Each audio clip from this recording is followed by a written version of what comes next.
Estereoisomeria, configuração óptica, Química 2, aula 13. Noções de simetria. Isomeria óptica estuda o comportamento das substâncias que têm a propriedade de desviar o plano de vibração da luz. Elas são, por isso, denominadas de isômeros ópticos. No mesmo contexto, temos o conceito de simetria, que define o comportamento de objetos frente ao espelho. Uma estrutura, para ser considerada simétrica, precisa apresentar um plano de simetria. Quando colocada diante de um espelho, reflete uma imagem idêntica a ela. O reflexo da nossa mão esquerda em um espelho plano produz uma imagem revertida que corresponde à mão direita. Dizemos então que essa é uma imagem assimétrica, não sobreponível. Centro quiral, carbono assimétrico. É chamado de carbono quiral ou carbono assimétrico o átomo de carbono que se liga a 4 ligantes diferentes. Os ligantes podem ser radicais, grupos funcionais e etc. Consequentemente, esse carbono sempre será saturado. Ele é geralmente representado por C maiúsculo.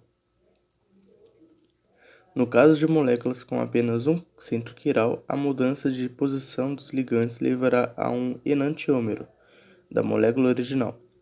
Um enantiômero é uma molécula espelhada, simetricamente igual à original, e tem capacidade de desviar a luz para a esquerda ou para a direita. Luz polarizada e atividade óptica. Um conceito importante no estudo da isomeria óptica é o da luz polarizada. É necessário que o estudante entenda do que se trata, porque os compostos somente são considerados isômeros ópticos se desviarem o plano de vibração da luz polarizada. Vejamos então o seu conceito e como ela é obtida. A luz branca, como a luz solar e a luz de lâmpadas incandescentes, é um tipo de luz não polarizada, pois quando ela é emitida, de modo geral, seus raios se propagam em todos os planos. Isso ocorre porque a luz branca é composta de ondas eletromagnéticas que vibram em infinitos planos perpendiculares à direção de propagação da luz. Essa luz natural é denominada de policromática e costuma ser representada da seguinte forma. Já a luz polarizada é aquela que varia em apenas um plano e pode ser representada por: pode-se obter a luz polarizada passando a luz natural por um polarizador ou por uma substância polarizadora. Alguns exemplos são uma lente polarizadora ou um prisma de níquel. Essa luz polarizada é usada para estudar a atividade óptica dos compostos orgânicos.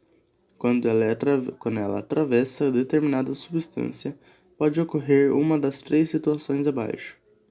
1. A vibração do plano da luz polarizada é desviada para a direita. Isso significa que o composto é opticamente ativo e ele constitui o isômero óptico denominado de dextrógiro. 2. A vibração do plano da luz polarizada é desviada para a esquerda. Isso significa que o composto é opticamente ativo e ele constitui o isômero óptico denominado de levógiro. 3. A vibração do plano da luz polarizada não é desviada. Isso significa que o composto óptico é opticamente inativo. Pode ser uma mistura racêmica, 50% de dextrógiro e 50% de levógiro, ou ser uma substância que não possui atividade óptica. Mistura racêmica é aquela de um composto com atividade óptica, formada de moléculas dextrógeras, isto é, que podem desviar plano de luz polarizada para a direita, e levógeras, que são capazes de desviar plano de luz polarizada para a esquerda. Quando uma luz polarizada atravessa uma mistura racêmica, ela não sofrerá desvio para lado algum. Isso porque o desvio que a molécula levógera provoca é compensado ou anulado pelo desvio feito pela molécula dextrógera. Como não há desvio da luz polarizada ao ser atravessada, a mistura racêmica é denominada como isômero opticamente inativo, representada pela sigla IOI. Os isômeros dextrógeros e levógero são chamados de opticamente ativos, IOA. Para saber se uma determinada substância pode formar mistura racêmica, É fundamental encontrar a presença de carbono quiral em sua estrutura, pois essa característica indica a existência de isômero dextrógeno e levógeno, que são necessárias para a formação desse tipo de mistura. Se analisarmos a estrutura do 2-bromo-butano, por exemplo, podemos verificar que o carbono 2 apresenta como ligantes o bromo, o metil, o etil e o hidrogênio. Em razão disso, o carbono 2 é considerado quiral.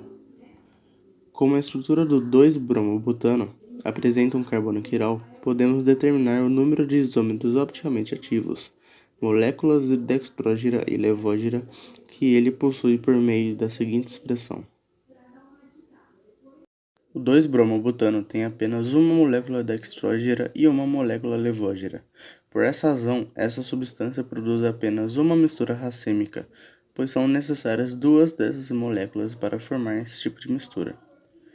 Caso uma substância seja capaz de formar vários isômeros ativos para determinar o número de misturas racêmicas que ela pode produzir, basta utilizar a seguinte expressão. Obrigado pela atenção e até mais!